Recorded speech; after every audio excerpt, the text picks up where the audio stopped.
ஹalleluya. உற்சாகமாய் கரங்களை உயர்த்தி எல்லாரும் சேர்ந்து சொல்லும் ஹalleluya, ஹalleluya, ஹalleluya. எல்லாரும் கரங்களை உயர்த்தி சொல்லணும். பிள்ளைகள் கரங்களை உயர்த்தி சொல்லாம இருக்கீங்க. எல்லாரும் சேர்ந்து ஒரு விஷயம் கூட ஹalleluya, ஹalleluya. இந்த பகலிலே கர்த்தருடைய சமூகத்தில் இருக்கிறவங்க யாவரையும் கிறிஸ்து இயேசு நாமத்திலே வாழ்த்தி வரவேற்றுக் கொள்கிறேன். இந்த ஓய்வு நாள் காலை வேளை கர்த்தருடைய சமூகத்தில் இருக்கிற யாவரைக்கும் நன்றியை தெரிவித்துக் கொள்கிறேன். தொடர்ந்து வேத வசனத்தின் ஒரு பகுதியை வாசித்து கர்த்தருடைய சமூகத்தின் பகலிலே ஒரு சிறிய தியானத்திற்கு நேராக நம்ம போக போகிறோம். என்னோடு கூட உங்கள் வேத புஸ்தகங்களை திறந்து கொள்ளுங்கள். ஏசியா தீர்க்கதரிசியின் புஸ்தகம், ஏசியா தீர்க்கதரிசியின் புஸ்தகம் அதனுடைய 51வது அதிகாரம், 51வது அதிகாரம் 1வது வசனத்தை வாசிப்போம். 51:1. நீதியை பின்பற்றி கர்த்தரை தேடுகிற நீங்கள் எனக்கு செவி கொடுங்கள். நீங்கள் வெட்டி எடுக்கப்பட்ட கன்மலையையும் நீங்கள் தோண்டி எடுக்கப்பட்ட துறவின் குழியையும் நோக்கி பாருங்கள். இப்படி கண்களை மூடும் ஒரு நிமிஷம் ஜெபம் பண்ணுவோம். கர்த்தருடைய சமூகத்திலே அப்படி கர்த்தருடைய ஆவியானவர் நம்மோடு கூட பேச வேண்டும். பரிசுத்த ஆவியானவர் தாம் இந்த காலவெளியிலே வாழ்க்கையில தேவ கிரியைகளை விளங்க செய்யும்படியாக, தேவ மகிமையின் பிரசன்னத்தை நம்முடைய வாழ்க்கையில கட்டளையிடும்படியாக கர்த்தர் நம்மோடு கூட பேசும்படி இந்த காலவெளியிலே பரிசுத்த ஆவியானவர் அவர் நம்முடைய வாழ்க்கையில நம்முடைய பாவத்தை குறித்து, நீதியை குறித்து, நியாய தீர்ப்பை குறித்து உணர்த்துகிறவராக இருக்கிறார். கர்த்தருடைய வசனம் நம்மை போதிக்கிறது. அவர் நமக்கு நம்ம அன்றன்றுள்ள தேவைக்குள்ள அப்பத்தை தருகிற தேவனாக இருக்கிறார். இந்த காலவெளி கர்த்தருடைய சம்பவத்தில் இருக்கும்போது ஒவ்வொரு குடும்பங்களும், ஒவ்வொரு ஆத்மாக்களுக்கும், ஒவ்வொரு வாழ்க்கை நம்ம தேவையான ஒவ்வொரு வார்த்தைகள் தானமாக நல்கும்படியாக ஜெபிக்கிறப்பா. தெய்வாவியான ஒவ்வொரு கர்த்தர் ஆசீர்வதிப்பீராக, வழி நடத்தி ரத்தங்களை மறைத்துக் கொள்வீராக.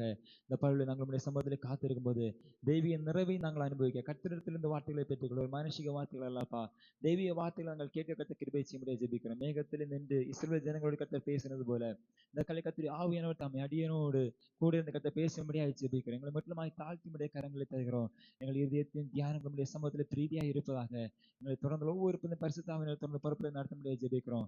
தாழ்த்துறோம் கருத்தை தருகிறோம். ஜெபங்கள் நல்ல பிதாவே, ஆமென். லேலுயா, லேலுயா.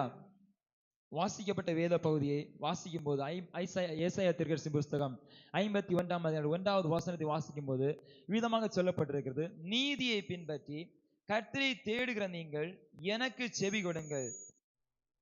நீங்கள் வெட்டி எடுக்கப்பட்ட கன்மலையையும் நீங்கள் தோண்டி எடுக்கப்பட்ட துறவின் குழியையும் நோக்கி பாருங்கள் என்று வேத வசனத்தில் சொல்லப்பட்டது. வேத வசனத்தில் குறிப்பாக வாசிக்கும் போது ஏசாயா தீர்க்கதரிசி எழுதும் போது அவர் குறிப்பாக தீர்க்கதரிசன ஊழியத்தை யூதேயா பென்யமீன் கோத்திரத்தின் மத்தியிலே யூதேயா தேசத்திலே எருசலேமுக்கு வார்த்தைகளை அவர் முழங்க பண்ணுகிறார். அதே சமயம் இஸ்ரவேலுக்கும் அவர் தீர்க்க தரிசனங்களை கர்த்தருடைய வார்த்தைகளை அறிவிக்கிறார். முதன்மையாக அவர் வாழ்ந்த இடம் யூதேயா தேசம். யூதேயா தேசத்திலே தான் வசிக்கிற தேசத்தின் மத்தியிலே, தான் வசிக்கிற தேசத்தின் ராஜாவோடு, தான் வசிக்கிற தேசத்தினுடைய அதிபதிகளோடு, இந்த தேசத்து ஜனங்களோடு கர்த்தர் என்ன செய்ய போகிறார், தேசத்து ஜனங்களுடைய பாரங்களை குறித்து, தேச ஜனங்களுடைய துக்கங்களை குறித்து, பிரயாசங்களை குறித்து, ஜனங்கள் அனுபவிக்கிற பாடுகளை குறித்து, நிந்தனைகளை குறித்து, அடிமைத்தனத்தை குறித்து, உபத்திரவங்களை குறித்து தீர்க்கதரிசியாக ஏசாயா நாட்களை ஜனங்களுக்கு கர்த்தருடைய வார்த்தை அறிவித்துக் கொண்டே இருக்கிறார். அவருடைய காரணம் என்ன? ஏன் அடிமைத்தனத்தின் மத்தியிலே துன்பப்படுத்தப்படுகிறார்கள்? ஏன் இவர்களுக்கு அடிக்கடி பிரச்சனைகள் வருகிறது? ஏன் சமாதானம் தேசத்தில் இல்லாமல் போகிறது?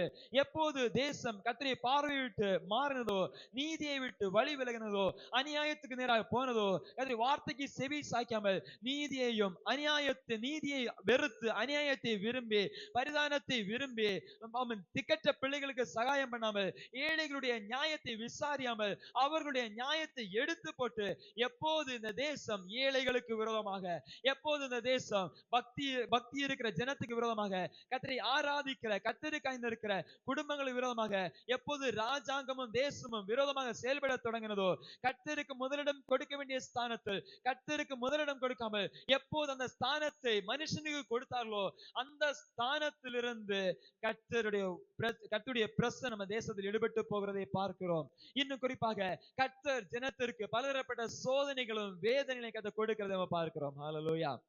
அதைத்தான் ஏசாயா தீர்க்கதரிசி சொல்கிறார், இஸ்ரவேலே, யூதேயாவே, நீ கர்த்தரிடத்தில் திரும்பு, நீ உன் கர்த்தரை நோக்கி பார், கர்த்தரை பின்பற்று, நீ நீதியை பின்பற்று, நீ நீதியை செய், உனக்கு கொடுக்கப்பட்ட நீதியை நீ நிறைவேற்று, நீ தேசத்து மத்திய நீதி செய்ய வேண்டியவள், நீ தேசத்து மத்திய நீதியை நடப்பிக்க வேண்டியவள். ஆனால் நீ நீதி அற்றவளாய், நீதி இல்லாமல் நீதியின் மார்க்கத்தை விட்டு துன்மார்க்கத்தின் பாதையை நடந்து கொண்டு இருக்கிறார் என்பதை குறித்து ஏசாயா தீர்க்கதரிசி திட்டமாக தேச தீர்க்கதரிசி மறைத்தார். ஹல்லேலூயா. ஹalleluya. இன்னும் ஏசாயா தீர்க்கதரிசி தேசம் எப்போது சிறைபிடிக்கப்படும், எப்போது தேசம் சிறையிருப்புக்கு நேராக திரும்பும், எப்போது தேசத்தை அந்நியர் கையிலே கர்த்தர் ஒப்பு கொடுப்பார் என்பது எல்லாவற்றையும் குறித்து திட்டமாக ஏசாயா தீர்க்கதரிசி ஜனத்தோடு தீர்க்கதரிசனம் உரைத்தார். அது மட்டுமல்ல, எப்போது தேசத்திலே இரட்சகர் பிறப்பார், இயேசு கிறிஸ்துவை குறித்த முன் அடையாளங்கள், இயேசு கிறிஸ்து குறித்த பாடு மரணங்கள் எல்லாவற்றையுமே ஏசாயா தீர்க்கதரிசி முன்பதாகவே தன் ஆகமத்திலே தன்னுடைய தீர்க்கதரிசன புஸ்தகத்தில் அவர் எழுதி வைத்தார். ஹalleluya. இவ்விதமாக 66 அதிகாரங்களும் அடங்கிய இந்த ஏசாயா தீர்க்கதரிசியை சின்ன வேத புஸ்தகத்துக்கு உள்ளாடி இருக்கிறான சிறிய வேத புஸ்தகம் என்று அழைக்கப்பட்டிருக்கிறது. ஹalleluya. இவ்விதமான ஒரு பெருமை வாய்ந்த ஒரு ஏசாயா தீர்க்கதரிசி புஸ்தகத்தை இந்த காலவெளியில் நம்ம இந்த ஒரு வசனத்தை மட்டும் குறிப்பாக நம்ம தியானிக்க போகிறோம். ஒரு வசனம் இந்த இஸ்ரவேல் ஜனங்களுடைய வாழ்க்கைக்கு மிக முக்கியமான ஒரு வார்த்தை, ஒரு வசனம், இன்னும் குறிப்பாக இஸ்ரவேல் ஜனங்களுடைய வாழ்க்கையில் ஒரு முக்கியமான தாக்கத்தை ஏற்படுத்த ஒரு வசனமாய் காணப்படுகிறது. அவர் குறிப்பாக சொல்லும்போது சொல்லுகிறார், முதலாவது வசனத்திலே, நீதியை பின்பற்றி கற்றை தேடுகிற நீங்கள் எனக்கு செவி கொடுங்கள், நீங்கள் வெட்டி எடுக்கப்பட்ட கன்மலையையும் நீங்கள் தோண்டி எடுக்கப்பட்ட துறவின் குழியையும் நோக்கி பாருங்கள். ஹalleluya, ஹalleluya. இரண்டு வார்த்தை இந்த படத்தில் பார்க்கிறோம். குறிப்பாக செவி கொடுங்கள், நோக்கி பாருங்கள், செவி கொடுங்கள், நோக்கி பாருங்கள். ஹalleluya, ஹalleluya. கர்த்தருக்கு செவி கொடுங்கள், கர்த்தரை நோக்கி பாருங்கள். எல்லாரும் சொல்லுங்க, கர்த்தருக்கு செவி கொடுங்கள், கர்த்தரை நோக்கி பாருங்கள். கர்த்தருக்கு செவி கொடுங்கள், கர்த்தரை நோக்கி பாருங்கள்.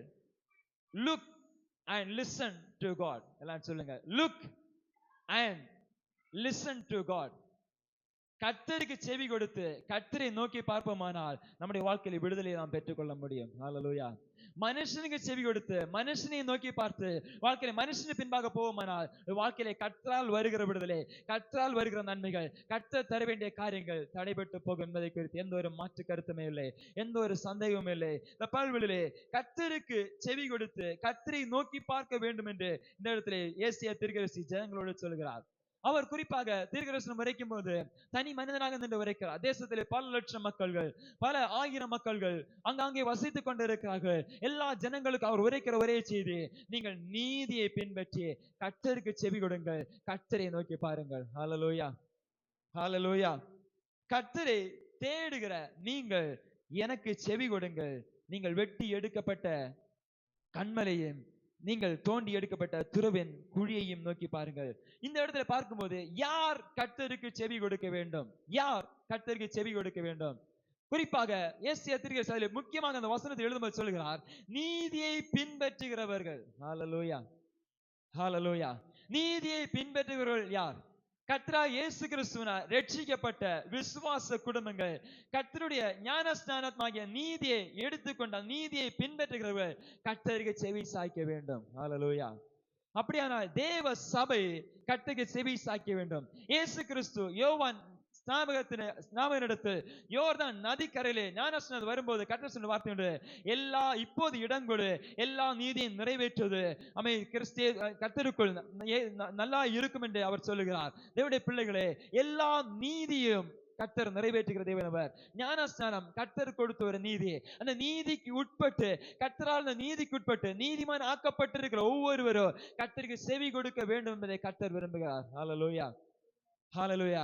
ஆகியால் கர்த்தர் ஞானஸ்நானம் எடுக்காத பிள்ளைகள் கர்த்தரை செவி கொடுக்க தேவையில்லை என்பதல்ல, அவர்கள் கர்த்தருடைய வார்த்தைக்கு இணங்க வேண்டும் என்பதல்ல, அவர்களும் கர்த்தருடைய வார்த்தைக்கு இணங்கணும். இந்த இடத்துல இந்த குறிப்பா ஏசாயா தீர்க்கதரிசி சொல்லும்போது ஒரு ரட்சிக்கப்பட்ட தேசம், கர்த்தரால் தெரிந்து கொள்ளப்பட்ட தேசம், கர்த்தரால் அழைக்கப்பட்ட ஒரு தேசம், கர்த்தரால் வேறுபடுத்தப்பட்ட ஒரு தேசம், கர்த்தருடைய நாமத்துக்கு நின்ற ஒரு தேசம் இப்போ நீதியை விட்டு விலகி நிற்கிற ஒரு காலகட்டத்தில் இருக்கிறது, நீதியை விட்டு மாறி நிற்கிற ஒரு காலகட்டத்தில் இருக்கிறது. அப்போது கர்த்தர் ஏசாயா தீர்க்கதரிசி சொல்கிறார், நீதியை பின்பற்றுகிறவர்கள் கர்த்தருக்கு செவி கொடுக்க வேண்டும். ஹalleluya, ஹalleluya.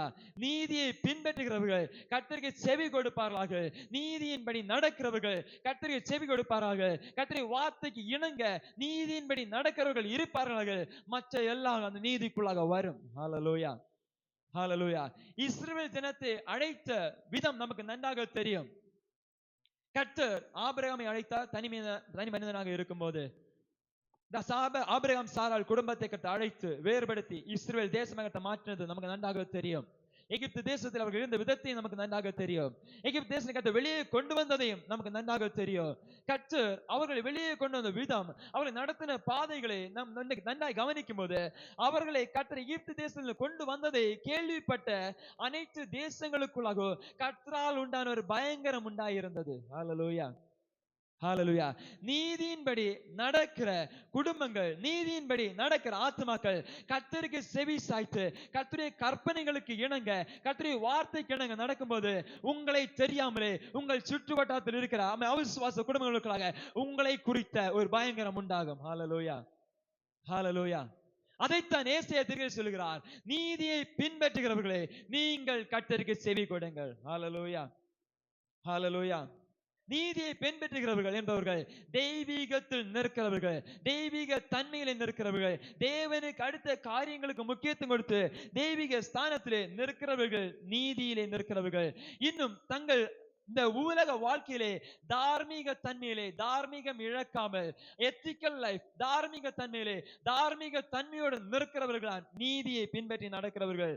குறிப்பாக இஸ்ரவேல் தேசத்தை பார்க்கும்போது தங்கள் ஆவிக்குரிய வாழ்க்கை மட்டுமல்ல, தங்கள் இவ்வுலக வாழ்க்கையிலுமே அவர்கள் நீதியை இழந்து போயிருந்தார்கள். அவர்கள் தங்கள் வாழ்க்கையிலே அநியாயத்தை விரும்பினபடியினால், பரிதானத்தை வாங்கினபடியினால், பரிதானத்தை வாங்கி அநேக அநியாயங்களை தேசத்து ஜனங்களை கட்டளையிடபடினால், தேசத்தில் இருக்கிற ஸ்தானத்தில் இருக்கிற ஸ்தானாதிபதிகள், அதிகாரிகள், அதிபதிகள் அனைவருமே நீதியை விட்டு விலகி அநியாயத்தின் பாதையில் நிற்கிறார்கள். ஆகவே தான் நீதியை பின்பற்றுகளோடு கற்ற சொல்கிறார், நீதியை பின்பற்றுகிற நீங்கள் கர்த்தருக்கு செவி கொடுங்கள். நீங்கள் கர்த்தருக்கு செவி கொடுத்து நடக்கும்போது உங்களால் உண்டாகிற, உங்கள் வாழ்க்கை நிமித்தம் உண்டாகிற அது கர்த்தரால் கொடுக்கப்பட்ட ஒரு பயங்கரம் அது தேசத்திலே பிரகாசிக்கும் என்பதை குறித்து கர்த்தர் சொல்கிறார். ஹல்லேலூயா. நீங்கள் கர்த்தருக்கு செவி சாய்த்து நீங்கள் கர்த்தருடைய வழிகளில் நடக்கும்போது உங்களை தெரியாம நீங்க நடக்கிற பாதையை காண்கிறவர்கள் உங்களுடைய வாழ்க்கையிலே கர்த்தர் செய்கிற கிரிகளை பார்த்து, அதி பயங்கரமான கிரிகளை பார்த்து கர்த்தருக்கு பயப்படுற பயத்தை தங்கள் வாழ்க்கையில அவர்கள் கற்றுக்கொள்வார்கள். ஹல்லேலூயா, ஹல்லேலூயா, ஹல்லேலூயா. இன்னும் இந்த நீதிமான் என்று சொல்லப்படுது வேத வசனத்தை வாசிக்கும் போது, வேத வசனத்தின்படி நடக்கிறவர்கள் நீதிமான்கள் என்று சொல்லப்பட்டிருக்கிறது. கர்த்தருடைய வேதத்தில் இரவும் பகலும் தியானமாய் இருக்கிற மனுஷன் பாக்கியவான், அவன் தான் நீதிமான் என்பதை வேத வசனம் சொல்லுகிறது. இன்னும் நாம் பார்க்கும்போது கர்த்தருடைய உடன்படிக்கை கீழ்ப்படுகிறவன் நீதிமான் என்பதை குறித்து பார்க்கிறோம். சங்கீதங்களின் புஸ்தகம் 23ஆம் அதிகாரம் 3, 4, 5 ஆகிய வசனங்களை வாசிக்கும் போது அந்த இடத்துல சொல்லப்பட்டிருக்கிறது. வாசிப்போம். சங்கீதம் 24 சங்கீதம் 24 3, 4, 5. யார் கர்த்தருடைய பர்வதத்தில் ஏறுவான்? யார் கர்த்தருடைய பர்வதத்தில் ஏறுவான்? யார் அவருடைய பரிசுத்த ஸ்தலத்தில் நிலைநிற்பான்? யார் அவருடைய பரிசுத்த ஸ்தலத்தில் நிலைநிற்பான்? கைகளில் சுத்தமுள்ளவனும் இருதயத்தில் மாசில்லாதவனும் இருந்து தன் ஆத்துமாவை மாயைக்கு ஒப்பு கொடுக்கிறவன், தன் ஆத்மாவை மாவைக்கு ஒப்பு கொடாமலும் கபடாய் ஆணையிடாமலும் இருக்கிறவனே, அவர் கர்த்தரால் ஆசீர்வாதத்தையும்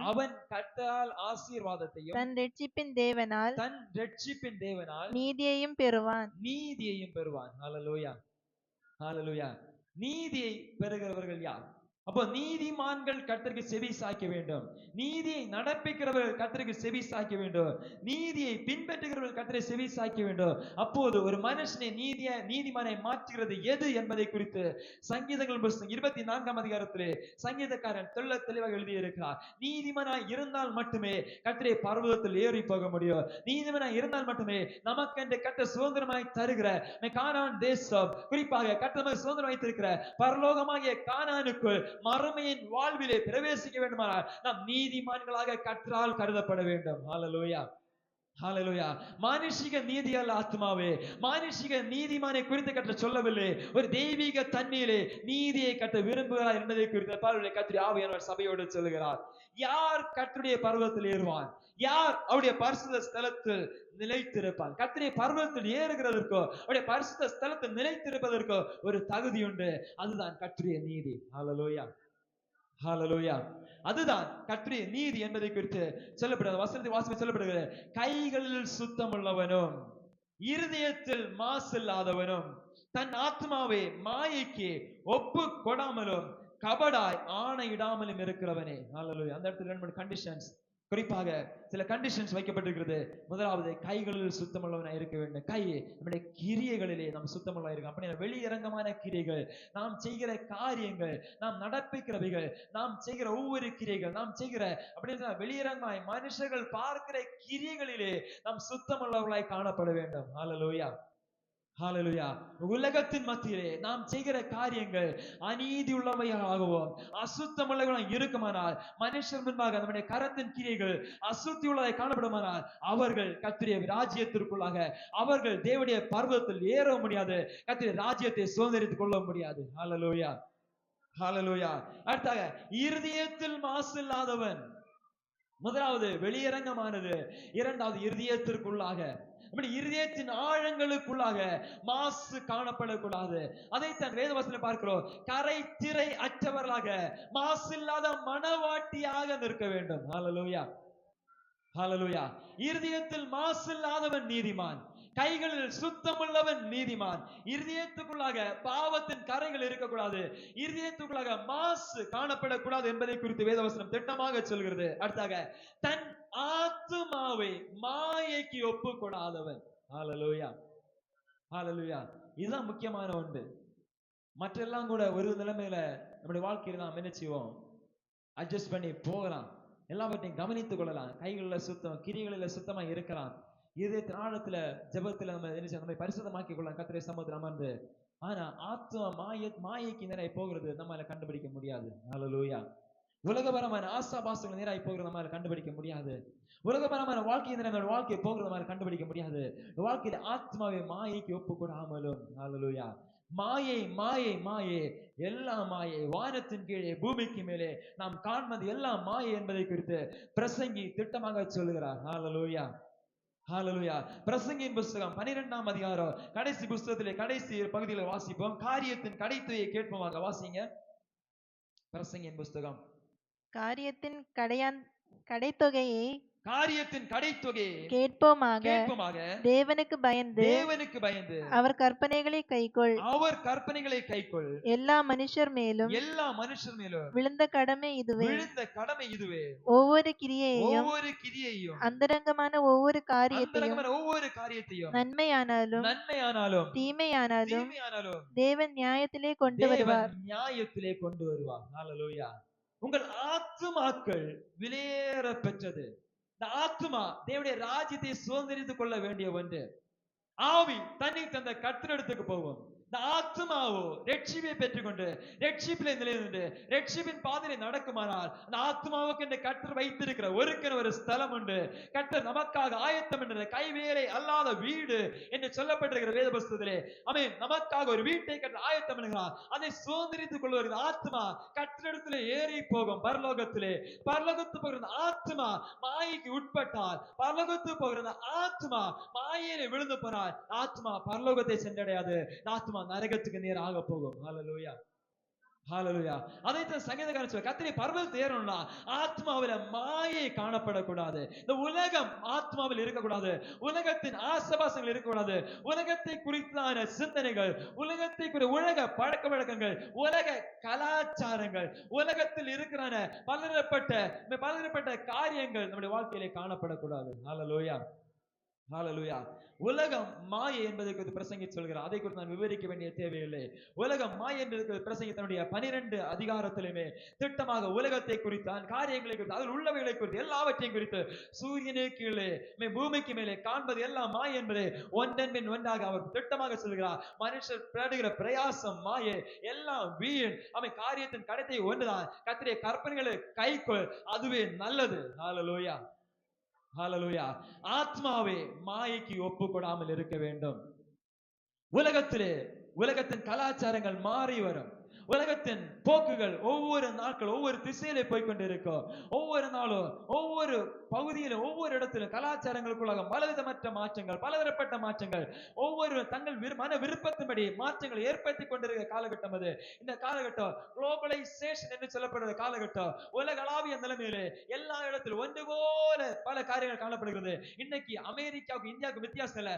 அமெரிக்காவில் எது கிடைக்கிறதோ அது இந்தியாவில் கிடைக்கிறது, இந்தியாவில் எது கிடைக்கிறதோ அது அமெரிக்காவிலும் கிடைக்கிறது. இருக்கிறது. இந்த வெளிநாட்டு சாதனை என்று ஒரு காலம் நம்ம பெருமை பாராட்டி கொண்டிருந்தோம். இன்னைக்கு பெருமை பாராட்ட ஒன்றுமில்லை. ஏனென்றால் வெளிநாட்டில் கிடைக்கிறது அனைத்தும் இந்தியாவில் கிடைக்கிறது. ஹல்லேலூயா, ஹல்லேலூயா. எங்கும் ஒன்று போல் ஆகிக் கொண்டே இருக்கிற காலகட்டம் ஆத்துமாவே. இந்த காலகட்டத்திலே கலாச்சாரம் ஒன்று, அதுவும் ஜனங்களை பாதித்துக் கொண்டிருக்கிற காலகட்டம். உலகத்தை குறித்த சிந்தனைகள், உலகத்தின் போக்கில், உலகத்தின் வழிகளில் நடந்து உலகத்திலே ஃபேமஸ் ஆகணும், உலகத்தில் எல்லாருடைய கண்ணு என் பக்கம் திரும்பணும், உலகத்தில் எல்லாரும் என்னுடைய குடும்பத்தை பார்க்கணும், உலகத்தில் எல்லாரும் என்ன பார்க்கணும், என்ன குறித்து பேசணும், ஏன் நான் வைரல் ஆகணும், நான் ஃபேமஸ் ஆகணும், நான் மேன்மையப்படுத்தப்படணும், உலகத்தில் எல்லாரும் மத்தியிலும் என்ன மட்டும் பற்றி பேசிட்டு இருக்கணும்னு சொல்லி உலகத்தின் கலாச்சாரத்தில் விழுந்து போகிற ஒரு காலகட்டத்தில் வந்து கொண்டு இருக்கிறோம். ஹல்லேலூயா. இன்ஸ்டாகிராம் ரீல்ஸ், யூடியூப் ஷார்ட்ஸ் இதெல்லாம் வைரல் ஆக்கப்பட்டு கொண்டிருக்கிற காலகட்டம் அது. எந்த ஊழியத்தை எடுத்துக்கொண்டாலும் ஊழியத்தில் அதுதான் நடைபெற்றுக் கொண்டிருக்கிறது. பலதரப்பட்ட காரியங்கள் எடுத்துக்கொண்டு எல்லாவற்றிலுமே அதுதான் நடைபெற்றுக் கொண்டிருக்கிறது. தங்களுடைய சுயம், தங்களுடைய பிம்பம் பெரிதாக வருவதற்கு தங்களால் எதை செய்ய முடியுமோ அதற்கு தங்களை அடிமையாக்கி அதையே செய்து அதன் மத்தியிலே தங்களை பிம்பமாக வெளியே கொண்டு வருகிற ஒரு கூட்டம் ஜனங்கள் மத்தியிலே இந்த பால்வெளம் வாழ்ந்து கொண்டிருக்கிற ஆத்மாவே, மறைமுகமாகவோ வெளியரங்கமாகவோ இவ்விதமான ஜனங்கள் மத்திய கூட்டத்தில் வாழ்ந்து கொண்டிருக்கிறோம். ஹல்லேலூயா, ஹல்லேலூயா, ஹல்லேலூயா. இன்ஸ்டாகிராம்ல ஒரு போஸ்ட் போட்டா அதிக லைக்ஸ் கிடைக்கிறதா, அதிக வியூஸ் கிடையாது, அதற்கு பின்பாக ஓடிக்கொண்டிருக்கிற ஒரு கூட்டம். யூடியூப்ல ஒரு காரியம் போட்டா அதற்கு அதிக வியூஸ் கிடைக்க, ட்ரெண்டிங் ஆகிறதா, வைரல் ஆகிறதா, அநேகம் ஷேர் வருகிறதா, அதற்கு பின்பாக ஓடிக்கொண்டிருக்கிற ஒரு காலகட்டம். இந்த காலகட்டத்திலே அருமையான தேவனுடைய பிள்ளைகளே, இதற்கு பின்பாக உலகம் ஓடிக்கொண்டிருக்கும் போது தங்களை தாங்களே பெருமைப்படுத்த, தங்களை தாங்களே மேன்மைப்படுத்த, தங்களை தாங்களே எந்த நிலைமையில இருக்கிறார், எந்த நிலைமையிலும் தாங்கள் வெளியே வருவதற்கு தயங்குவதே இல்லை. கலை நாட்களில் ஒரு வீடியோவை நான் பார்த்து, ஒரு நபர் ரயில் தண்டவாளம் பாலத்தின் மேலே போகிறது, அந்த பாலத்துக்கு சப்போர்ட் வைக்கிற கம்பி அப்படின்னா ஆங்கிலேயர் ஃபிட் பண்ணி வச்சிருக்காங்க. ஆங்கிலேயர் மேல ட்ரெயின் ஸ்லோவாக தான் போகிறது. ட்ரெயின்ல இருந்து அந்த ஆங்கிலேயர்ல குதித்து ஆங்கிலேயர்ல நடந்து தன்னை வைரல் ஆக்குவதற்கு, தன்னுடைய வீடியோ ரொம்ப ஃபேமஸ் ஆகணும், அவன் அப்படி சாகசம் பண்ணுகிறதை வீடியோ எடுத்து போடுகிற ஒரு கூட்டம். ஹல்லேலூயா. இன்னும் பைக்ல சாகசம் பண்ணி வீடியோ எடுத்து அதற்காக தங்களை பெருமைப்படுத்துகிற ஒரு கூட்டம். பலதரப்பட்ட நிலைமையிலே தங்கள் உயிரை கூட துச்சமாக எண்ணி தங்களுக்கு மேன்மை தான் முக்கியம், தங்களுக்கு பெருமை தான் முக்கியம், இன்ஸ்டாகிராம்ல வியூஸ் தான் முக்கியம், அநேக ஃபாலோவர்ஸ் தான் முக்கியம் சொல்லி அதற்கு பின்பாக ஒரு கூட்டத்து மத்தியிலும் காண கொண்டிருக்கிறோம். அருமையான தேவனுடைய பிள்ளை, இந்த பால்வெளியிலே இந்த கலாச்சாரத்தின் மத்தியிலே தலைமுறைகள் பெரியவர்களை நீங்கள் அதிகம் உங்களுக்கு அதை பற்றி தெரியாது, தலைமுறைகள், வாலிபர்கள், இளம் பிள்ளைகள் இதற்கு பின்பாக விழுந்து போய்கொண்டே இருக்கிறார்கள், இதற்கு பின்பாக ஓடிக்கொண்டே இருக்கிறார்கள், தங்களுடைய வாழ்க்கை அதற்கு பின்பாக சீர்கெடுத்துக் கொண்டே இருக்கிறார்கள். நம்முடைய சபையில் அநேகம் அவிதமான காரியங்கள் இல்லை, அதற்காக கர்த்தரை ஸ்தோத்திரிக்கிறேன். ஹல்லேலூயா, ஹல்லேலூயா.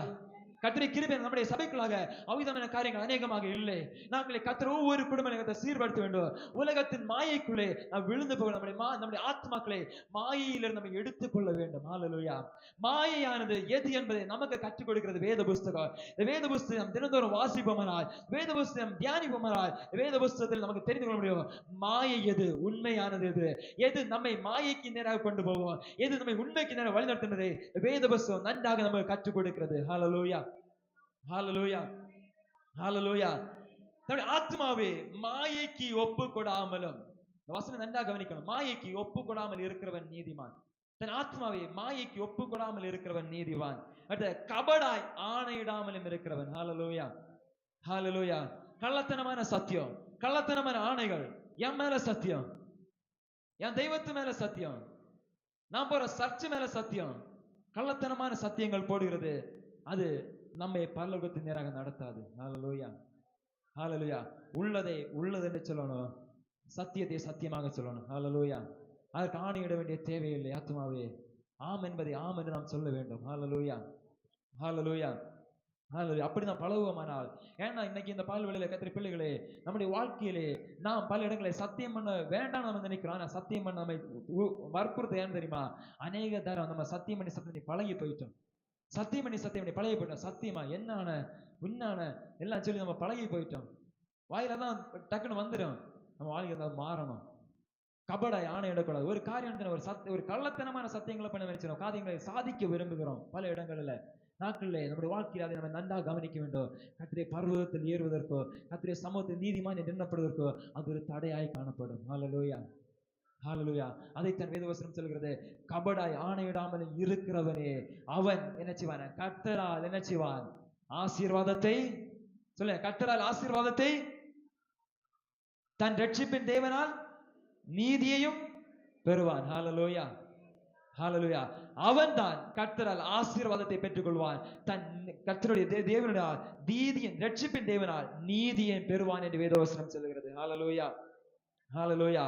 முதலாவது கர்த்தருக்கு செவி கொடுக்க வேண்டியவர்கள் யார் என்று பார்க்கும்போது நீதியை பின்பற்றுகிறவர்கள் கர்த்தரை செவி கொடுக்க வேண்டும். இவ்விதமாக ஆத்துமாவை மாயைக்கு ஒப்புக்கூடாமலோ, தங்கள் கபடமாய் ஆணையிடாமலோ, கைகளில் சுத்தமுள்ளவரும் இருதயத்தில் மாசில்லாதவருமாய் இருந்து இருக்கிறவர்கள் கர்த்தருடைய வார்த்தைக்கு செவி கொடுத்தால் அவர்களுக்கு கர்த்தர் கிருபை செய்கிறவராய் இருக்கிறார். ஹalleluya. அவர்களுக்கு கர்த்தர் ஆசீர்வாதத்தை தருகிற தேவனாய் இருக்கிறார். இப்படி இருந்தா மட்டும்தான் நம்ம ஒரு நீதிமான். அந்த நீதிமான் கர்த்தருடைய வார்த்தைக்கு செவி கொடுப்பானாக. அந்த நீதிமான் கர்த்தருக்கு செவி கொடுக்காம அவனுக்கு கர்த்தர் ஆசீர்வாதத்தை தருகிற தேவனாய் இருக்கிறார். ஹalleluya. இரண்டாவது அந்த சொல்லப்பட்டிருக்கிறது ஏசாயா புத்தகம் 51ஆம் அதிகாரத்திலே சொல்லப்பட்டிருக்கிறது, கர்த்தரை தேடுகிறவர்கள் என்று சொல்லப்பட்டிருக்கிறது. கர்த்தருக்கு செவி கொடுக்க வேண்டியது யார்? கர்த்தரை தேடுகிறவர்கள் கர்த்தருக்கு செவி கொடுக்க வேண்டும். ஹalleluya. கர்த்தரை தேடுதல் என்று சொல்வது அது ஒரு தனிப்பட்ட உறவு. It's a personal relationship. கர்த்தரை தேடுவது என்பது அது ஒரு தனிப்பட்ட உறவு என்று சொல்லப்படுகிறது. என்னன்னு சொன்னால், கர்த்தரை தேடுகிறதுன்னு சொல்வது நம்ம ஒரு ஆளை தேடி போறோம்னு வச்சுக்கோங்க. நம்ம என்ன செய்வோம்? அநேக இடங்களை விசாரித்து ஒரு ஆளை தேடி நம்ம போகிறோம். ஒரு இடத்துல நம்ம தெரியாத ஒரு இடத்துக்கு போகிறோம். அந்த இடத்துல ஒரு ஆளு நம்ம ஒரு அட்ரஸ் தந்திருக்காங்க, அட்ரஸ் நமக்கு தெரியாது. அப்ப என்ன செய்வோம்? பக்கத்துல உள்ள எல்லார்ட்டும் என்ன செய்வோம்? அட்ரஸை கொடுத்து விசாரிப்போம். இந்த அட்ரஸ்ல இருக்கிற யாரு, இந்த வீடு எங்க இருக்கிறது, இது எங்க இருக்குன்னு சொல்லி தேடி விசாரித்து அந்த இடத்தை என்ன செய்வோம்? சென்றடைவோம். அதே போல இந்த மாதிரி தனிப்பட்ட ஒரு ரிலேஷன்ஷிப், அது தனிப்பட்ட நம்ம நினைச்சுக்கிறோம், தனிப்பட்ட ஒரு தொடர்புல பேசுகிறோம். இல்ல ஒரு நபரோடு தனிப்பட்ட முறையில் நம்ம நினைச்சுக்கிறோம், அந்த நபரோடு பேசுகிறோம். இந்த அட்ரஸ் எங்க போகணும், இந்த அட்ரஸ் விவரம் எங்களுக்கு சொல்ல வேண்டும், இதை குறித்து விளக்க வேண்டும், இது இடம் எங்க இருக்குன்னு சொல்லி தர வேண்டும் சொல்லி தனிப்பட்ட ஒரு உறவாக நம்ம கேட்கிறோம்ல. அதே போலதான் இந்த தேடுகிறது என்பது, கர்த்தரை தேடுகிறது என்பது தனிப்பட்ட வாழ்க்கையிலே காணப்பட்ட கர்த்தரோடு இருக்கிற உறவு. ஹalleluya, ஹalleluya. இது ஒரு பர்சனல் ரிலேஷன்ஷிப். இது நம்முடைய வாழ்க்கையிலே தனிப்பட்ட உறவா இருக்கிறது. கர்த்தரை தேடுதல் என்று சொல்லும்போது நம்முடைய ஜெப வாழ்க்கையிலே நம்ம கர்த்தரை தேடுகிறோம். ஹalleluya. வேத வாசிப்பிலே கர்த்தரை தேடுகிறோம். கிறிஸ்தவ வாழ்க்கையை நம்ம முன்னிட்டு பார்க்கும்போது கிறிஸ்தவ வாழ்க்கையிலே நம்முடைய வாழ்க்கையினுடைய முன்னேற்றம், ஆவிக்கிற வாழ்க்கையில முன்னேறி போக வேண்டும் என்று விரும்புகிற நாம் கர்த்தரை தேடுகிறவர்களாய் காணப்பட வேண்டும். கர்த்தரை தேடுகிறவர்களாய் காணப்பட வேண்டும். ஏனென்றால் நம்முடைய ஆவிக்கிற வாழ்க்கையிலே கர்த்தருடைய சாயலாய் நாம் மாற வேண்டும். பின் சாயலாய் மாற்றப்பட்டால் ஒழிய நாம் கர்த்தரை தரிசிக்க முடியாது. அவருடைய பரிசுத்தம் நம்முடைய வாழ்க்கையிலே காணப்படாது இருந்தால் அந்த பரிசுத்த தேவனை நம்மால் தரிசிக்க முடியாது என்று வேதவசனம் சொல்கிறது. இருதயத்தில் பரிசுத்தம் உள்ளவர்கள் பாக்கியவான்கள், அவர்கள் தேவனை தரிசிப்பார்கள் என்று வேதவசனம் சொல்கிற பிரகாரம் வாழ்க்கையிலே கர்த்தரை தேடுகிற நமக்கு கர்த்தரால் ஒரு பரிசுத்தம் நமக்கு வருகிறது. ஹalleluya. கர்த்தரை தேட தேட தேட தேட கர்த்தரோடு நெருங்கி நெருங்கி நிச்சயம் நம்ம போய்கொண்டே இருக்க முடியும். ஹalleluya. வேத வசனத்தை வாசிக்க வாசிக்க வாசிக்க வாசிக்க, ஜெபிக்க ஜெபிக்க ஜெபிக்க ஜெபிக்க கர்த்தரோடு உள்ள உறவு இன்னும் நெருக்கமாகி கொண்டே இருக்கும். ஹalleluya, ஹalleluya. சங்கீதம் புத்தகம் 14:2 வசனத்தை வாசிக்கும் போது சொல்லப்பட்டிருக்கிறது. சங்கீதம் 14:2, தேவனை தேடுகிற உணர்வுள்ள மனுஷன் உண்டோ என்று பார்க்க கர்த்தர் பரலோகத்தில் இருந்த மனுபுத்திரை கண்ணோக்கினார். ஹalleluya. தேவனை தேடுகிற உணர்வுள்ள மனுஷன் உண்டோ என்று பார்க்க. அப்ப தேவனை தேடுகிற மனுஷனை கர்த்தர் எதிர்பார்த்து இருக்கிறார். ஹalleluya. நீங்கள் கர்த்தரை தேடுகிறவர்களானால் உங்களை கர்த்தர் எதிர்பார்த்து இருக்கிறார். ஹalleluya. எத்தனை விசுவாசிக்கிறீர்கள்? நீங்கள் தேவனை தேடுகிறார். இந்த காலம் ஒன்றை நீங்கள் உணர்ந்து கொள்ளுங்கள். நீங்கள் தேவனை தேடுகிறவர்களானால் கர்த்தர் உங்களை எதிர்பார்த்து இருக்கிறார். உங்கள் மேல் கண்ணோக்கமா, என்னை தேடுகிறவன் யார், என்னை கூப்பிடுகிறவன் யார், என்னை நோக்கி பார்க்கிறவன் யார், அவனுக்கு நான் கிருபை செய்ய காத்திருக்கிறேன் என்று கர்த்தர் சொல்கிறார். ஹalleluya, ஹalleluya. கர்த்தரை தேடுகிறவர்களுக்கு கர்த்தர் சமீபமாய் இருக்கிறார் என்று வேதவசனம் சொல்கிறது. அவரை நோக்கி பார்க்கிறவர் ஒவ்வொரு குடும்பத்துக்கும் ஒவ்வொரு ஆத்மாக்களும் கர்த்தர் சமீபமா இருக்கிறார். அவரை கண்டடையத்தக்க சமயத்தில் அவரை தேடுங்கள் என்று வேதவசனத்தில் ஏசாயா தீர்க்கதரிசி சொல்லி இருக்கிறார். ஹalleluya. கர்த்தரை கண்டடையத்தக்க சமயத்தில் அவரை தேடுங்கள் என்று வேதவசனம் சொல்கிறார். ஆமோஸ் தீர்க்கதரிசி சொல்கிறார், கர்த்தரை தேடுவீர்களாக நீங்கள் பிழைப்பீர்கள். ஹalleluya. கர்த்தரை தேடுகிறவர்கள் பிழைப்பார்கள். ஹalleluya. அப்போ கர்த்தரை தேடுகிற ஆத்மா, கர்த்தரை தேடுகிற குடும்பம், கர்த்தரை தேடுகிற எந்த ஒரு வாழ்க்கையை, வாலிப பிள்ளையை, தம்பி தங்கச்சி எல்லாரும் என்ன கவனிங்க, நீங்கள் கர்த்தரை தேடுகிறனால் உங்கள் வாழ்க்கையிலே பிழைப்பு உண்டாகும். உங்கள் வாழ்க்கையிலே கர்த்தர் வழிவாசல்களை திறந்து கர்த்தர் உங்களை ஆசீர்வதிப்பார். ஹalleluya. கர்த்தரால் வருகிற ஒரு பிழைப்பு உங்கள் வாழ்க்கையில் உண்டாகும் என்பதை குறித்து எந்த ஒரு மாற்று கருத்துமே இல்லை. ஹalleluya. எரேமியா தீர்க்கதரிசி புத்தகத்திலே எழுதும்போது எரேமியா தீர்க்கதரிசி சொல்கிறார், முழு இருதயத்தோடு கர்த்தரை தேட வேண்டும், முழு இதயத்தோடு கர்த்தரை தேட. உபாகமத்தின் புத்தகம் 1 புத்தகத்திலே இன்னும் திட்டமாக சொல்லப்படும், முழு இருதயத்தோடு, முழு ஆத்மாவோடு, முழு பலத்தோடும் கர்த்தரை தேட வேண்டும் என்று பார்க்கிறோம். ஹalleluya. ஹalleluya. தேடும்போது சாதாரணமா தேடக்கூடாது, முழு இருதயத்தோடு தேடணும். ஹalleluya. கர்த்தரை கண்டடையத்தக்க சமயத்தில் தேடணும். கர்த்தரை தேடுகிறவர்கள் பிழைப்பார்கள் என்று வேதவசனம். அப்போ முழு இதயத்தோடு நம்ம தேடுவோமானால், முழு இதயத்தோடு கர்த்தரை தேடுவோமானால், கர்த்தாவே எனக்காக இறங்கும், கர்த்தாவே எனக்கு சகாயம் பண்ணும், எனக்கு ஒரு விடுதலையை தாரும், என் குடும்பத்தில் மாறுதலை தாரும், என் குடும்பத்தில் ஒரு காரியத்தை கர்த்தர் நிறைவேற்றும் என்று கர்த்தரை சமூகத்தில் முழு இதயத்தோடு தேடுவோமானால், வாழ்க்கையிலே குடும்பத்திலே பிழைப்பை கர்த்தர் தருவார். ஹalleluya. எத்தனை விசுவாசம் இந்த காலையில கர்த்தரை தேடினால் நாங்கள் நம்மை மரித்து போக மாட்டோம், கர்த்தரை தேடினால் நாங்கள் அழிந்து போக மாட்டோம், கர்த்தரை தேடினால் இந்த சத்துருவும் எங்களை மேற்கொள்ள முடியாது, கர்த்தரை தேடினால் எங்கள் குடும்பம் பிழைக்கும். ஹalleluya. ஹalleluya. இந்த பல்வேறு ஆளுமையான தேவனுடைய பிள்ளைகளே, அநேகர் ஏறக்குறைய எல்லாருமே கர்த்தரை தேடினால் மட்டுமே பிழைத்திருக்கிறீர்கள். ஹalleluya. ஹalleluya. நீங்கள் கர்த்தரை தேடுதலால் மட்டும்தான் நீங்கள் பிழைத்திருக்கிறீர்கள். உங்கள் முந்தின வாழ்க்கையை யோசித்து பாருங்கள், உங்கள் பிந்தின வாழ்க்கையை யோசித்து பாருங்கள். உங்கள் வாழ்க்கையிலே முன்னானவர்களை யோசித்து பார்க்கும்போது கர்த்தரை தேடினால் மட்டும்தான் பிழைத்திருக்கிறோம். ஹalleluya. ஹalleluya. அப்போ கர்த்தரை தேடுகிறவர்கள், நீதியை பின்பற்றுகிறவர்கள் கர்த்தருக்கு செவி சாய்க்க வேண்டும். ஹalleluya. முதலாவது யார் கர்த்தருக்கு செவி சாய்க்க வேண்டும்? கர்த்தரை தேடுகிற, கர்த்தருடைய சமூகத்தை நீதியை பின்பற்றுகிற ஒவ்வொருவரும் கர்த்தருக்கு செவி சாய்க்க வேண்டும். நீங்கள் கர்த்தருக்கு செவி சாய்ப்பீர்களானால் உங்கள் குடும்பம் தோற்று போகாது, உங்கள் குடும்பம் தோல்வியடைய நடுத்தரில் நிற்காது. உங்கள் குடும்பத்தை கர்த்தர் ஆசீர்வதிப்பார், நன்மையால் நிரப்புவார், உங்கள் குடும்பத்தை கர்த்தர் பிழைப்பூட்டுவார். ஹalleluya. ஹalleluya. ஹalleluya. அடுத்தாக எங்கே நோக்கி பார்க்க வேண்டும்? ஏசாயா தீர்க்கதரிசி சொல்கிறார், யார் கர்த்தருக்கு செவி கொடுக்க வேண்டும். அடுத்து இரண்டாவது பகுதி, எங்கே நோக்கி பார்க்க வேண்டும்? ஏசாயா தீர்க்கதரிசி சொல்லும்போது சொல்கிறார், நீங்கள் வெட்டி எடுக்கப்பட்ட கன்மலையையும் நீங்கள் தோண்டி எடுக்கப்பட்ட துறவின் குழியையும் நோக்கி பாருங்கள். ஹalleluya. நீங்கள் வெட்டி எடுக்கப்பட்ட ஒரு கன்மலை இருக்கிறது. ஹalleluya. நீங்க உட்கார்ந்து இருக்கிறீங்க, இந்த கல்லு கிரானைட், இந்த கல் ஒரு பாறையிலிருந்து வெட்டி எடுக்கப்பட்ட ஒரு கல். இந்த கல் ஒரு பாறையிலிருந்து வெட்டி எடுக்கப்பட்டு அது ப்ராசஸிங் பண்ணப்பட்டு பாலிஷ் போட்டு இன்னைக்கு இதுல போடப்பட்டு இருக்கிறது. அப்போ இஸ்ரவேல் ஜனத்தை, யூதேயா ஜனத்தை குறித்து சொல்லும்போது சொல்கிறார், நீங்கள் வெட்டி எடுக்கப்பட்ட கன்மலையை நோக்கி பாருங்கள். ஹalleluya. கர்த்தர் உங்களை ஒரு கன்மலையிலிருந்து இருந்து வெட்டி எடுத்து பிரித்து எடுத்து இருக்கிறார். எல்லா கன்மலையும் வெட்டி எடுக்க மாட்டாங்க பாருங்க, எல்லா பாறைகளையும் உடைக்க மாட்டாங்க. அந்தந்த பாறைகளிலே அதனோட தன்மைகள் இருந்தா, அந்த பாறையின் அழகு, அந்த பாறைக்குள்ளாடி ஒரு அழகு இருக்கிறது, அந்த பாறைக்குள்ள ஒரு சித்திரம் இருக்கிறது, அந்த பாறைக்குள்ள ஒரு கலர் இருக்கிறது, அந்த பாறைக்குள்ள ஒரு மேன்மை இருக்கிறது, அந்த பாறை தான் வெட்டி எடுப்பாங்க. ஹalleluya. ஹalleluya. அதைத்தான் கர்த்தர் சொல்றாரு, நீங்கள் வெட்டி எடுக்கப்பட்ட கன்மலையை என்ன செய்யுங்க, நோக்கி பாருங்க. ஹalleluya. நீங்க வெட்டி எடுக்கப்பட்ட அந்த பாடு கன்மலையில் இருக்கிறது. ஹalleluya. ஹalleluya. நீங்கள் வெட்டி எடுக்கப்பட்ட கன்மலை, அந்த பாடு அந்த கன்மலையில் இருக்கு. ஹalleluya. எத்தனை வருஷம் ஆனாலும், எத்தனை காலங்கள் ஆனாலும் அந்த பாடு அந்த கன்மலையை விட்டு மாறாது. ஹalleluya. நீங்கள் பிரயாணம் போகும்போது நோக்கி பாருங்க, நாகர்கோவில் வழியா நீங்க பிரயாணம் பண்றீங்கன்னா, நாகர்கோவில் வழிக்கு போகும்போது பல கிரஷஸ் இருக்குது. இந்த காலகட்டங்களில் இந்த கிரஷஸ் இருக்கிற இடங்கள் எல்லாம் மலைகள் உடைக்கப்பட்டு, பாறைகள் உடைக்கப்பட்டு நாம் காணப்படுகிறது. இந்த பாறைகள் உடைக்கப்பட்ட இடங்களில் பாறை உடைக்கப்பட்ட இடத்தையும் உடைக்கப்படாத இடத்தையும் நம்ம நன்றாக கவனித்து பார்க்க முடியும். ஹalleluya. அவனுடைய வித்தியாசம் உண்டு. அங்கே பாறை உடைக்கப்பட்ட இடத்திற்கும் பாறை உடைக்கப்படாத இடத்திற்கும் வித்தியாசம் உண்டு. ஆத்மாவே, அதே போல கர்த்தர் சொல்றார், உங்களை நான் என்ன செய்து வெட்டி எடுத்தேன் கன்மலையிலிருந்து. ஹalleluya. உங்களை நாங்கள் பிரித்து எடுத்தேன். ஆபிரகாம் சாராளை நான் பிரித்து எடுத்தேன், அவர்களை நோக்கி பாருங்கள். ஹalleluya. ஹalleluya. அதைத்தான் 2ஆம் வசனத்தில் சொல்லப்பட்டிருக்கு. 2ஆம் வசனத்தை வாசிப்போம். உங்கள் தகப்பனாகிய ஆபிரகாமையும், உங்கள் தகப்பனே ஆபிரகாமையும், உங்களை பெற்ற சாராளையும் நோக்கி பாருங்கள். அவன் ஒருவனாய் இருக்கையில் நான் அவனை அழைத்து அவனை ஆசீர்வதித்து அவனை பெருக பண்ணினேன். ஹalleluya. அருமையான தேவனுடைய பிள்ளைகளே, உங்களுடைய முந்தின வாழ்க்கையை நினைத்து பாருங்கள். நீங்கள் வெட்டி எடுக்கப்படுவதற்கு முன்பாக உங்கள் வாழ்க்கை எப்படி இருந்தது? நீங்கள் ரட்சிக்கப்படுவதற்கு முன்பாக எப்படி இருந்தது உங்கள் வாழ்க்கை? ஹalleluya. ஹalleluya.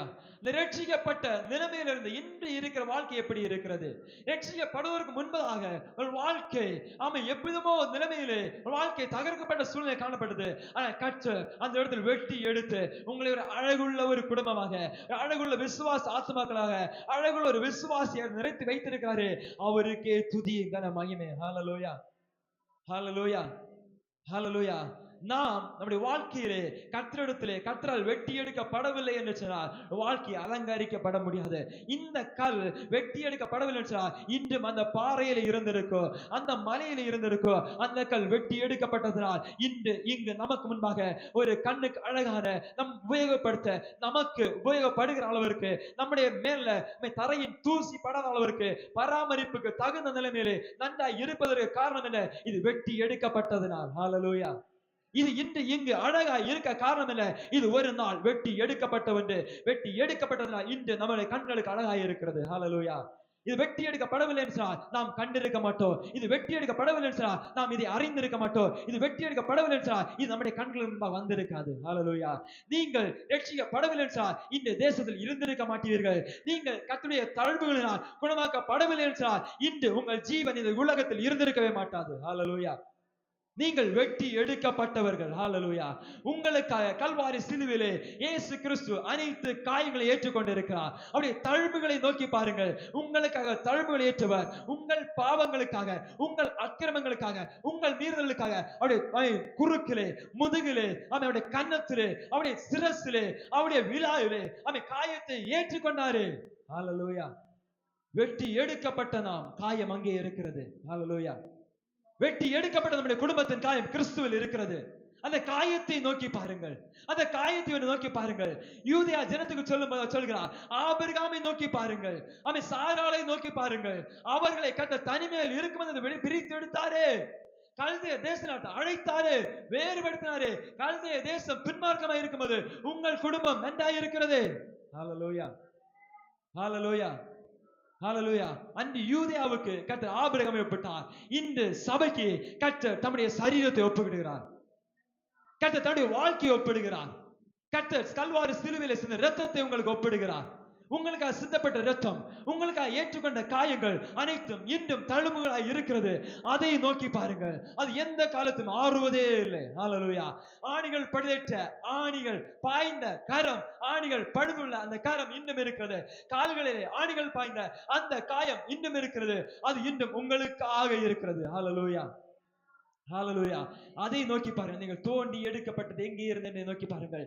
கிறிஸ்துவில் இருந்து உங்களை கர்த்தர், அவர் கிறிஸ்து எங்கள் கண்மலை, அவர் கண்மலை ஆனாரே, அவரே நம்முடைய கண்மலை இருக்கிறாரு, அவருக்குள் நம்மை நிலைத்திருக்க பண்ணி இருக்கிறாரே. ஹalleluya, ஹalleluya. விதமாக வெட்டி எடுக்கப்பட்ட கண்மலையை நோக்கி பாருங்கள். வெட்டி எடுக்கப்பட்ட கண்மலை அவர்கள் நோக்கி பார்க்கும்போது அங்கே ஒரு தழும்பு இருக்கிறது, அங்க ஒரு அடையாளம் இருக்கிறது. நான் இந்த கண்மலையோட தான் இருந்தேன், நான் இந்த கல்தேயனோட தான் இருந்தேன், இந்த கல்தேயர் கூட்டத்தோட நான் இருந்தேன். என் குடும்பம் இந்த கல்தேயனோட இருந்தது, என் குடும்பம் இந்த அவிசுவாச குடும்பத்தோடு இருந்தது, என் குடும்பம் இந்த பாபிலோனோடு இருந்தது, என் குடும்பம் இந்த பாபிலோன் தேசத்தோடு இருந்தது. அங்கிருந்து கர்த்தர் என்னை தோண்டி எடுத்தார். ஹalleluya, ஹalleluya, ஹalleluya. இந்த இடத்துல மிக முக்கியமாக பார்க்க வேண்டிய காரியம் உண்டு. அடுத்தாக சொல்லப்பட்ட வார்த்தை உண்டு. தோண்டி எடுக்கப்பட்ட துறவின் குழியை பாருங்கள். ஹalleluya.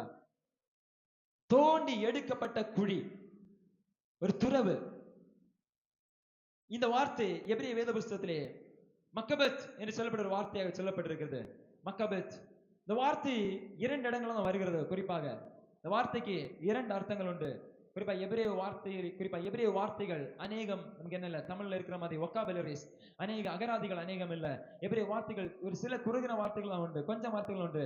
அது அந்த காலத்துக்கு ஏற்ப, இடத்துக்கு ஏற்ப பொருள்ல வித்தியாசப்படும்.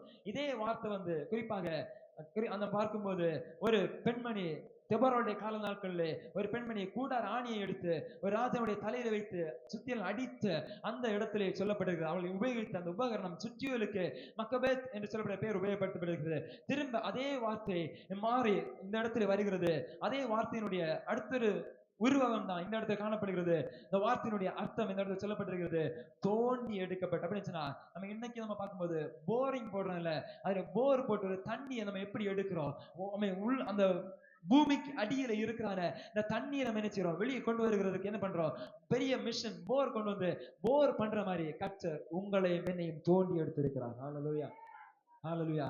அவர் தோண்டி எடுத்தவர். சாதாரண மேற்பரப்பில மண்ணை நீக்கி எடுத்ததல்ல ஆத்மாவே, மேற்பரப்பில் அவர் பாடையை நீக்கி எடுத்ததல்ல உங்கள் வாழ்க்கையை, கர்த்தர் தோண்டி எடுத்த உங்கள் வாழ்க்கை. ஹalleluya, ஹalleluya. தோண்டி எடுத்த கிணற்றிலே வருகிற தண்ணீர் கெட்டதாக இருந்தால் அதை நீங்கள் அருந்துவீர்களா? தோண்டி எடுக்கப்பட்ட, பிரயாசப்பட்டு பணம் செலவழித்து தோண்டி எடுக்கப்பட்ட கிணற்றிலே வருகிற ஊற்றுக்குள்ளாடி கெட்ட ஊற்றா இருந்தால் அது அருந்துவதற்கும் குடிப்பதற்கும் தகுதி அற்றதா இருந்தால் அதை நாம் அருந்துவோமா, அதை நாம் உபயோகப்படுத்துவோமா? அதை குறித்து நமக்கு அநேக வருத்தம் உண்டாகும். அதே போல தோண்டி எடுக்கப்பட்ட நீங்களும் நாங்களும், கர்த்தரால் தோண்டி எடுக்கப்பட்ட நீங்களும் நானும் வெளியேறப்பட்ட ஊற்றாக நம்முடைய வாழ்க்கை, அதற்குள்ள கெட்ட ஊற்று, கெட்ட சுபாவம் கலந்திருக்குமானால் இதில் கர்த்தர் பிரியப்படுகிற தேவன் அல்ல. ஹalleluya. இந்த வாழ்க்கையில கர்த்தர் பிரியப்படுகிறவர் அல்ல. நம்முடைய சாதாரண நம்முடைய குடும்பம் வீட்டுல போருகிற போர்ல கெட்ட தண்ணீர் வரும்போது அதை குறித்து அதிக வியாகுலப்படுகிறோமே, அதை குறித்து அதிக சஞ்சலப்படுகிறோமே, அதை குறித்து அதிக வருத்தங்கள் மனதை பாதித்துக் கொண்டே இருக்கிறது.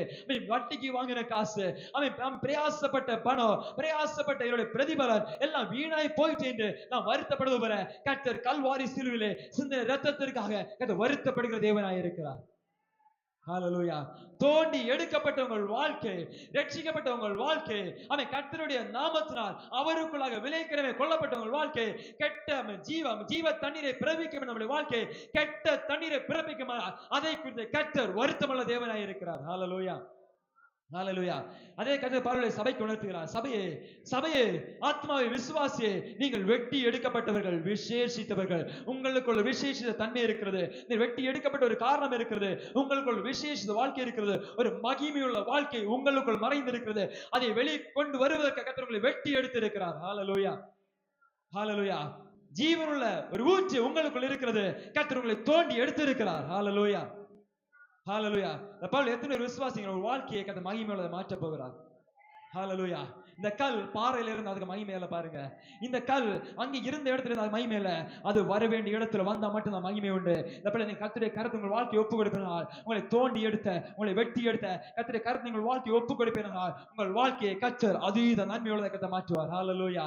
3ஆம் வசனத்தில் சொல்லப்பட்டிருக்கிறது. இந்த வசனத்தை கழிந்த செய்தியில நம்ம தியானித்த 3ஆம் வசனம் சொல்லுகிறது, வாசிங்க. முடிக்க விரும்புகிறேன். 51:3. கர்த்தர் சீயோனுக்கு ஆறுதல் செய்வார். அவர் அதன் பாழான ஸ்தலங்களை எல்லாம் தேறுதலடைய செய்து அதன் வனாந்திரத்தை ஏதோனை போலவும் அதன் அவாந்தர வெளியை கர்த்தரின் தோட்டத்தை போலவும் ஆக்குவார். சந்தோஷமும் மகிழ்ச்சியும் துதியும் கீத சத்தமும் அதில் உண்டாயிருக்கும். ஹalleluya, ஹalleluya. தோண்டி எடுக்கப்பட்ட உங்கள் வாழ்க்கை, வெட்டி எடுக்கப்பட்ட உங்கள் வாழ்க்கை, அது கர்த்தருடைய சமூகத்தில் வரும்போது கர்த்தர் உங்கள் குடும்பத்தை ஆறுதல் செய்வார். ஹalleluya. நீங்கள் கர்த்தருக்கு செவி கொடுத்து கர்த்தரை தேடுகிறானால் உங்கள் குடும்பத்தை கர்த்தர் ஆறுதல் செய்கிறவராய் இருக்கிறார். உங்கள் குடும்பத்தை கட்ட ஏதேன் தோட்டத்தை போலவோ, உங்கள் குடும்பத்தை கட்ட வற்றாத நதியுள்ள ஜீவ நதியுள்ள ஊற்றை போலவோ மாற்ற கர்த்தரால் முடியும். ஹalleluya. உங்கள் குடும்பத்துக்குள் ஆனந்தமும் மகிழ்ச்சியும் கீத சத்தமும் பெருமையும் துணியை கட்ட முழங்க பண்ணுகிற தேவனாய் இருக்கிறார். ஹalleluya. இஸ்ரவேல் ஜனத்தின் வாழ்க்கையை கட்ட விளங்க செய்து போல, இஸ்ரவேல் ஜனத்தின் வாழ்க்கையை கட்ட கட்டளையிட்டது போல, இந்த பல எத்தனை பேர் கர்த்தருடைய வார்த்தைக்கு செவி கொடுக்க, கர்த்தருடைய வார்த்தைக்கு இணங்க, கர்த்தருடைய கற்பனையின்படி நடக்க நீங்கள் உங்களை அர்ப்பணிக்கிறீர்களோ, உங்கள் வாழ்க்கையில கர்த்தருடைய கரம் வெளிப்படும். ஹalleluya. உங்கள் குடும்பத்தை கர்த்தருடைய மகிமை வெளிப்படும். முந்தின சீரை பார்க்கலோ, இனி வருகிற பிந்தின சீர் அதிக மகிமை உள்ளதாக இருக்கும். ஹalleluya, ஹalleluya, ஹalleluya. நீங்கள் வெட்டி எடுக்கப்பட்ட துறவை, வெட்டி எடுக்கப்பட்ட கண்மலையை நோக்கி பார்க்கணும். நீங்களை தோண்டி எடுக்கப்பட்ட துறவை ஒன்று நோக்கி பார்க்க வேண்டும். ஹalleluya, ஹalleluya. அருமையான தேவனுடைய பிள்ளைகள், நீங்கள் விலையேற பெற்றவர்கள். உங்கள் வாழ்க்கை விலையேற பெற்றது. உங்கள் வாழ்க்கை இந்த உலகத்தோடு ஒணிந்து போக வேண்டிய வாழ்க்கை இல்ல. இந்த வாழ்க்கை இந்த உலகத்தின் மாயையில விழுந்து போக வேண்டிய வாழ்க்கை இல்ல. அருமையான தேவனுடைய பிள்ளைகள், வாலிப தம்பி தங்கச்சி கவனிங்க, உங்கள் வாழ்க்கை விலையேற பெற்றது. உங்கள் வாழ்க்கைக்குள் ஒரு மகிமை இருக்கிறது. உங்கள் வாழ்க்கைக்குள் ஒரு விசேஷ தன்மை இருக்கிறது. இந்த விசேஷ தன்மை வெளிப்பட வேண்டுமானால் நீங்கள் கர்த்தரை தேடணும், கர்த்தருக்கு செவி கொடுக்கணும். கர்த்தர் விசேஷத்துகளை வெளியே கொண்டு வருகிற தேவன் அவர். ஹalleluya. குயவன் அவர், குயவன் அவர், களிமண்ணான நம்மை மண் பாண்டங்களை வணைகிற கற்றவர், அழகுள்ளதாய் அமை அற்புதம் உள்ளதாய் அதிசயங்களை விளங்க செய்கிற தேவன் அவர். யாருக்கு வேண்டாம் என்று உலகம் தள்ளிப்படலாம், ஏருக்கு வேண்டாம் என்று உலகம் ஒருவேளை உங்களை உதறி தள்ளலாம். கர்த்தர் சொல்கிற இந்த காலவெளியிலே நீங்க கர்த்தரை தேடி வருவானால், கர்த்தரை சத்தத்தை செவி கொடுக்கிறானால் உங்களை அதிக மகிமை உள்ளதாக தேசத்தில் கனமுள்ள பாத்திரம் கர்த்தர் உங்களை உயர்த்துவார். ஹல்லேலூயா, ஹல்லேலூயா, ஹல்லேலூயா. அருமையான தேவனுடைய பிள்ளைகளை ஒரு தீர்மானத்தை எடுத்துக்கொள்ள உள்ளத்தின் ஆழத்துல உங்களுடைய வாழ்க்கை சாதாரணப்பட்ட ஒரு வாழ்க்கையில, சாதாரண வாழ்ந்து மரித்து போகக்கூடிய வாழ்க்கையில ஒரு வாழ்க்கையில் ஒரு மகிமை இருக்கிறது, உங்கள் வாழ்க்கையில் ஒரு கனம் இருக்கிறது, உங்கள் வாழ்க்கையில ஒரு சந்தோஷம் வெளிப்பட வேண்டிய சூழ்நிலை இருக்கிறது, உங்கள் வாழ்க்கையில கீத சத்தம் வெளிப்பட வேண்டிய இடம் இருக்கிறது, உங்கள் வாழ்க்கையில ஆனந்தம் வெளிப்பட வேண்டிய வாழ்க்கையில ஒரு ஆனந்தம் வெளிப்பட வேண்டிய தருணம் இருக்கிறது. இந்த காலை வேளையிலே உங்கள் வாழ்க்கையை கர்த்தருக்கு ஒப்பு கொடுக்கிறானா, கர்த்தருக்கு செவி கொடுத்து look and listen to God, கர்த்தருக்கு செவி கொடுத்து கர்த்தரை தேடுவீர்களாக, கர்த்தருக்கு செவி கொடுத்து, திரும்பவும் சொல்றேன், கர்த்தருக்கு செவி கொடுத்து கர்த்தரை தேடுகிறார்கள், உங்கள் வாழ்க்கை அதிக மகிமை உள்ளதாக கர்த்தர் மாற்றுவார். ஹல்லேலூயா. வாழ்க்கையில் ஆறுதல் இல்லாமல் இருக்கிற சூழ்நிலைக்கு கர்த்தர் ஆறுதல் தருவார். வறட்சியான தோட்டங்களை செழிப்பான தோட்டங்களை கர்த்தர் மாற்றுவார். வாழ்க்கையில அந்தகாரமான வாழ்க்கையிலே ஒளி விளக்கை கர்த்தர் விளங்குவார். ஹல்லேலூயா, ஹல்லேலூயா. முழங்கார் படிவிட கர்த்தரை கரங்களை ஒப்பு கொடுப்பேன்.